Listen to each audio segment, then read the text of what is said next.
Hi, I'm Todd Shelton. And I'm Luke Jones. And you're with Dev Workshop Programming. So welcome back. This is our third episode. Hopefully you guys are learning the Flex module. And Luke's been doing a great job of guiding us through this. And he's got another great tutorial for you today. So we're just going to go ahead and get started. So kind of fill us in, what are we going to be doing? All right, so last week when we were talking about laying out a website, we're going to have different types of content inside of our website. And one of the big things I always like to refer to is when you're building a website, you're going to have content, and either your content's going to change, whether you're going to add new elements, or maybe something within that particular content box is going to get changed. And you're going to have to do this on the fly. And when you first learn how to program in HTML, when you're adding your elements, you're just going to type in everything. So if you're typing in paragraphs, you're going to type in your box or your div elements, that kind of stuff. That's all fine and dandy, but there's going to be a point that once you start handing this stuff off to clients, they're going to want to find ways to be able to change that content pretty dynamically without you having to go in and doing it yourself. Because they're not going to want to pay you again, but you also want to make sure that you make it simple for them to do it, unless they want something different.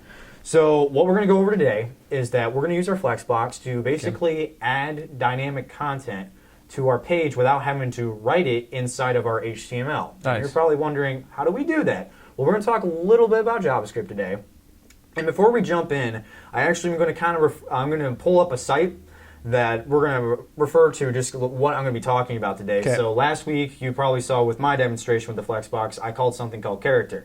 Well, if you're all nerds, there's this little game that I call Overwatch. And here, I'm going to reset my screen size here and pull up my web page here where I'm going to go. So if we go to the Play Overwatch site and we go under Heroes, this is actually kind of similar to what we're going to be working on. If I pull it up, there we go. So as you can see, there's a giant list of heroes, and I can hover all over them and stuff. We're not going to make this as fancy, but you have to think about this for the person who's putting the content into the site.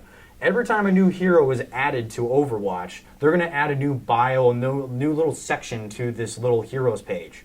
And they're going to want to do that without having to go in and literally take the element, style it, put it in the content. They don't want to do that. They basically want to go into something and be like, all right, I'm going to add this new character, here's their name, here's all their stuff, and then bam.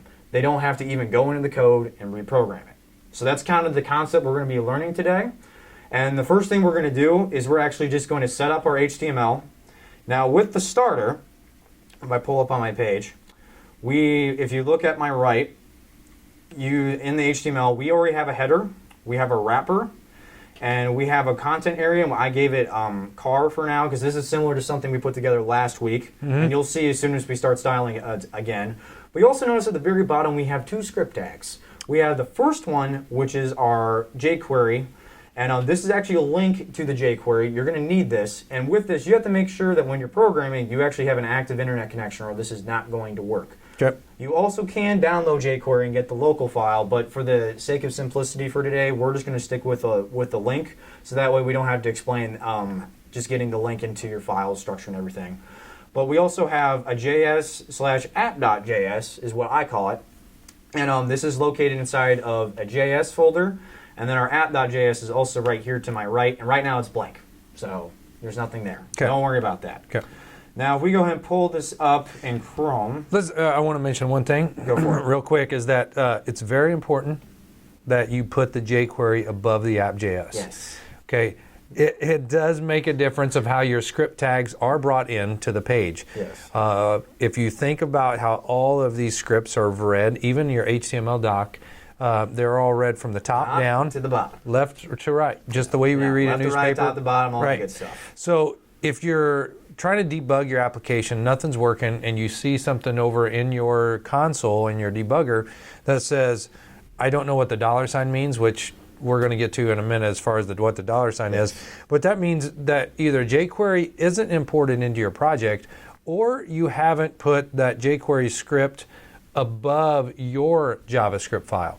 So the script tag that holds the source to the JavaScript should come first, or jQuery, and then your JavaScript file. Always remember that. Yours goes on the bottom. Yes. Sorry about that. No, it's good. No, it's very important. Like with everything we're doing today, if that's not done correctly, this is all going to throw errors, and you're probably wondering what is going on. But thank you. We needed that. 'Cause trust me, I've been there before when I first learned all this. Yep. So anyway, back to the Chrome pull-up. If you have it right here, our content is blue, and then we have our header at the top. This is very similar to what we built last week when we were talking about the Flexbox. We're actually using some of the same elements to build this particular thing that we're going to be working on today. So the first thing that we're going to do, if I go back into PHP Storm, so we have our content, we have our header, we have all that stuff. We want to first build what our character tabs are going to be looking like. And in our content, we already have a display of Flex. Now, like I was talking about last week, I also have a class of car next to my content container. And with that class of car, I'm going to go into my style sheet, call that class of car, which is CHAR, which is short for character. That's how I call it. And we're going to make sure we get this a flex wrap of wrap. This is going to be very important because as we add content in, we want to make sure, well, like we were talking about last week, it's kind of dynamic. As we're adding more content, we want to make sure that fits in correctly so it doesn't resize sometimes. In this case, this is what we want to do. Now we need to basically develop what we want our characters to look like. So the first thing we're going to do is in our content, we're going to build only one child element. Okay. And let's see, give it a class. Is it going to be a div? It is going to be a div. All right. It's very important. I'm trying to follow along. I'm slow paced. It's okay. Yeah. We're both kind of fast people. So anyway, so in this case, I'm going to give this class, and give this div element a class of character. So fully spelled out character, just like this. And there we go. And then in my style sheet, I'm going to call that class of character with period and then character. And then I'm going to give that a height. Let's shoot for like 160. And then I'm going to give this a width of, I'll give it 100 for right now. And then a background color of yellow. And then last but not least, we're going to give it a margin of 5 pixels. So what we did was, so when we're talking about Flex, based off of what we're building right now, we're actually giving our Flex children a fixed height and width. So that way, no matter what in the page, it's always going to have these properties. So that's what's going on. Now, if we pull up in our page, ta-da, we have one character. It's kind of small. I'm going to go ahead and make mine a little bigger just for the sake of what we're going to be doing later. So I'm going to go with a height of 240 and a width of 150. I'm going to see if that's more like up my alley. Yeah, there we go. That's more what I want. So there we go. We have a nice little character element right here. Now, here's the best part. We're actually going to go ahead and get rid of that character inside of our So just delete the div we just created. Just don't let your dreams be dreams and just get rid of it. There you go. So now it's gone. And if you go ahead and pull up your browser, it's gone. Okay. It's away. Now what we're going to do is we're going to jump into some JavaScript. Don't worry. We're not going to be going nuts today. We're going to be going over some very basic stuff. And luckily, as I planned out, it's going to take like 7 to 8 lines. And we're good. So we're not going to blow your brains out.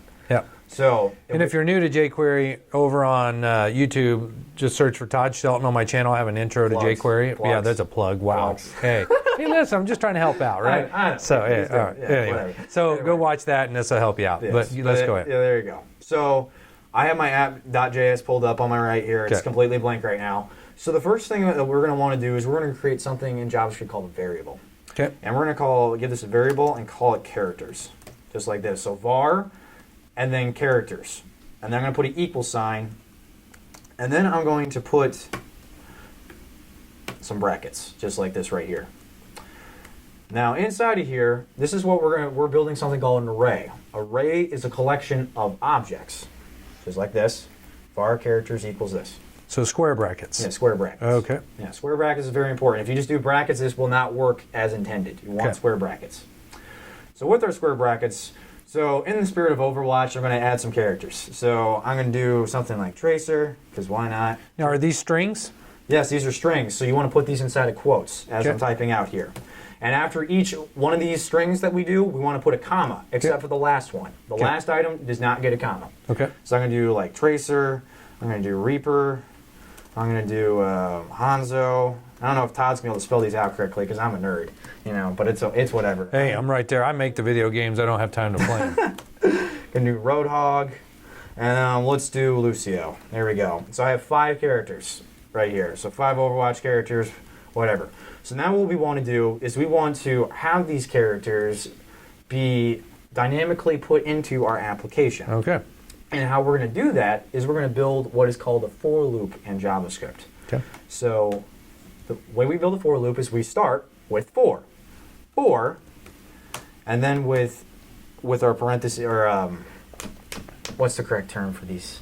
The quotations, these thingies right here. What's that called, Tom? Parentheses. Yeah. Words are hard sometimes. Words are very hard.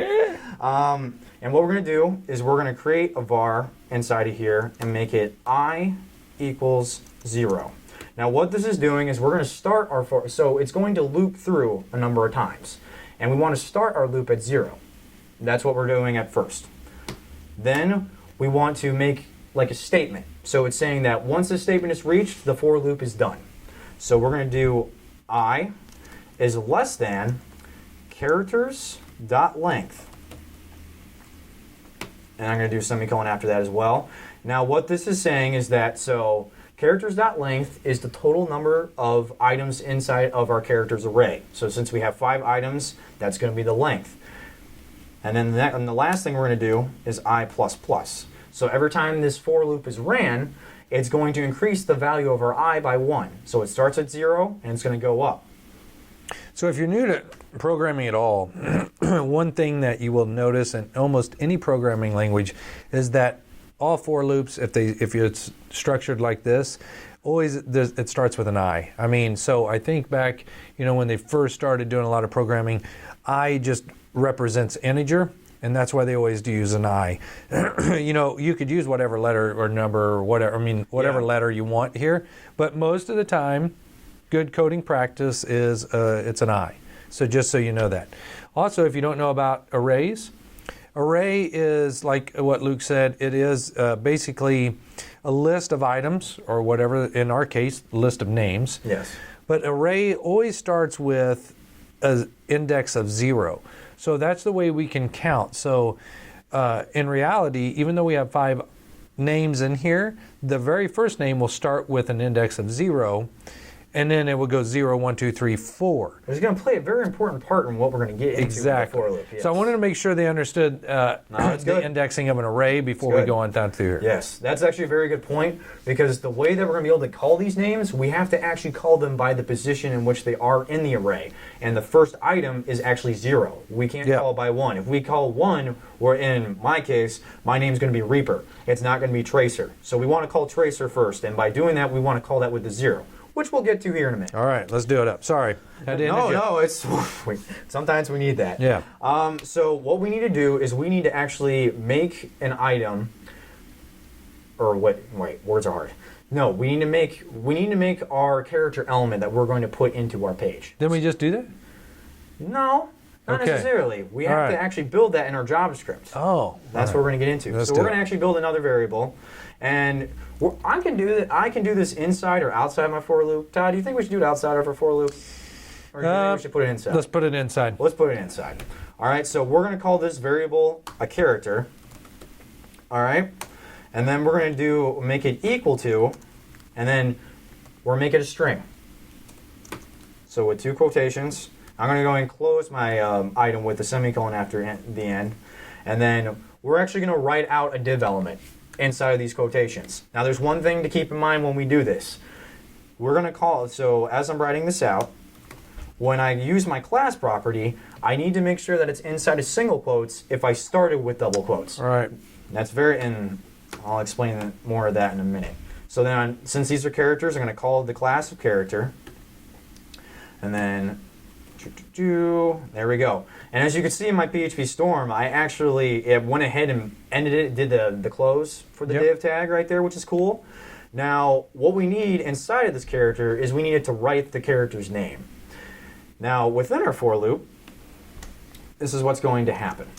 So we need to do double quotes again, just like this. And then inside we're going to do 2 plus signs. All right, now you don't notice right now I have some red. It's okay, that'll get fixed. What we're going to do is we're going to call within characters the specific item. And to do that, we're going to do characters, and then with our square brackets, Not the other brackets, the squared ones. Not the curly ones. Come on, not the curly. Where's the curly mustache at? Anyway, and now inside of this square brackets, we're going to put I. Now what this is going to do is that each time this for loop runs through, the character I element inside of here is going to be that specific element that we're going to write into here. So in this case, when this for loop runs with this character, the first item it's going to put in there is the tracer name. Okay. Now, what we need to do now is we have this element, but we don't know where we're going to put it. Well, we know we're going to put it, but we need to actually say, hey, put this here. So this is more of when the super jQuery stuff comes in, which is really not a lot. We're going to call our element in which we want to append this to. In this case, it's our content. If we look back at our HTML, our content right here. So with jQuery, and plug if you want to go figure out all the stuff with jQuery, go to Todd's channel. So you first call jQuery with a $, and then a parentheses, and then my case I'm doing double quotes. You can also use single quotes, but I prefer double quotes in this case. And just like we would call it in our style sheet, we're going to call content by doing period content, just like this. And then we're going to append this content to, or append our characters to our content. And to append, we literally just do dot append. And then we're going to append the character by calling character. And what this is doing, it's calling our character element that's up here. And as you can see in my PHP Storm, it's actually highlighting the character that it's referring to, which is nice. And saying, all right, every time I run through the for loop, take this character and append it. Yep. And I hope to God this all works. And so if we run it through, it might not look pretty to start, and we'll get there. If I load up Chrome, there we go. We have 5 elements, and each one of them has the name inside of it. Pretty rad. Yep. Now, granted, the names aren't super pretty right now because they're all in the top left corner and all that stuff, but we can fix that. Yep. And so if you actually if you notice, he built the character earlier in the div inside of the index, got it looking the way he wanted to first, and then if you wanted to, instead of deleting it, you could have copied that and pasted it over there in your right. JavaScript file. Now the only thing you have to make sure of is the quotations. Yeah. Yes. So you really have to watch the quotes. So I don't know if you stated this or not. You really single quotes and double quotes do not mix well. No, they don't. So normally I use in these scenarios single quotes to wrap my string because a lot of HTML uses double quotes yeah. on the inside. So you could do either one, right? But I always try to stay more consistent with the HTML when I'm injecting. Going on in the HTML, yeah. That's a good point. Yeah. So now we're going to make it so that when we put our names inside of our content, it looks a lot better. Okay. So that way it's not just in that top left corner. We're going to make it super simple. Okay. So what we're going to do is by using Flexbox again, Nice. we're going to go into our character element that we have in our style sheet. Okay. And we're going to just give it a display of flex. And the character. And the character, that's All right. right. And then the next thing I'm going to do is I'm going to call character again, but I'm going to call an H1 inside of that character. Well, we don't have H1s inside of our character. Right. I wonder how we get the H1s. Yeah. So all I'm going to do with the H1, I'm just going to give it a margin of auto. Okay. And that should do it. And then there we go. And if you remember back from the first tutorial, margin auto should center something, right? That's right. I mean, so. That's right. So now inside of my JavaScript, if you go back to my app.js, I have it pulled up right here. All I'm going to do is I'm going to put an H1 in here. Now I'm going to make sure that this is not in after the double quotes in which the pluses are occurring. As you can see here, there's that, and I have to make sure I close it as well, or else it might get it wonky. And as you can see, it auto-completed for me. So there you go. I have a div, an H1, and if I load this up, here we go. Well, hello there. There we go. We got some names in the middle and stuff like that. Pretty rad. Yeah. And then if I really wanted to, I can actually I can style the H1 and make it have a different color. I can give it the different characters have different background colors and stuff like that. But this is the starting points for loading content dynamically into your web page. And this is a great way to start doing that. Because basically, if you were to type everything out, like I said earlier, you would have to go in and edit each one of these elements. And if something got misspelled, and especially once you get into super data, there's a lot of stuff that can go wrong with writing things out. You want to be able to easily write that without having to go in and find a specific line and all that stuff. Yep. Now with this, I can just go into my array. And let's say I don't want Reaper in there anymore. I want, I don't know, Farah or something like that. I just want to change the name around. I go back, load it up. There you go. You can see Reaper changed to Farah. And that was super simple. I didn't have to go in, dive in, and write a bunch of elements and all that good stuff. It's just right there. Super simple. Yeah, and this is really nice, especially if you're pulling stuff from a database and something's being added to a database. No matter how many times something gets added in a database, as long as this is refreshed, it will actually just reproduce out on this the screen as what you saw. Yes. What happened with Luke's app. So this is very good. But one thing I will tell you, everything that Luke wrote today in the app.js, most of that was just plain JavaScript. Yes. The point that he used jQuery was down here where you see the $sign. Okay, so don't go, oh, I'm using jQuery for everything here, because you're not. You're actually writing JavaScript. Up until on mine, it was line 13. I'm not sure where it was on yours. Mine's line 6. Okay, yeah. Okay. So, make sure that you're understanding the terminology and what parts of this actually is JavaScript and jQuery, because even though jQuery is written on top of JavaScript, they're totally different when they come to syntax. It's like when someone tells you, oh, I know a bunch about JavaScript, but they actually know Java. Yeah. They're not the same thing. Yeah, no, they're not, by the way. Don't go telling people you know Java now. That's not a good idea. Yeah, that's never a good idea. Yeah, never do that. Now, another thing is we talked about how to stack the script tags on top of each other over in your index. But Luke, why do we put them, like at the bottom of all of our HTML elements? Right. Why are they stacked? Because what we want to happen is that when we append those items, we want to make sure that our content tag in our HTML is actually there. Okay. Because if we put it at the top, it's like, oh, I'm gonna run this stuff first. Okay. Well, wait a second. There's no content tag. I can't write this. Yeah. That's why we put it at the bottom, because once we have everything in our HTML that we need, it will be able to read and say, oh, this is where these elements are. Okay. We can sometimes put it at the top, but it's not a good idea. I've actually done some code recently that they did that, and I was like, no, that's not a good idea. It's like I said, we're reading from top to bottom, and it wants to see those elements once it reads through the app.js. Right. And that's why we do it. Okay.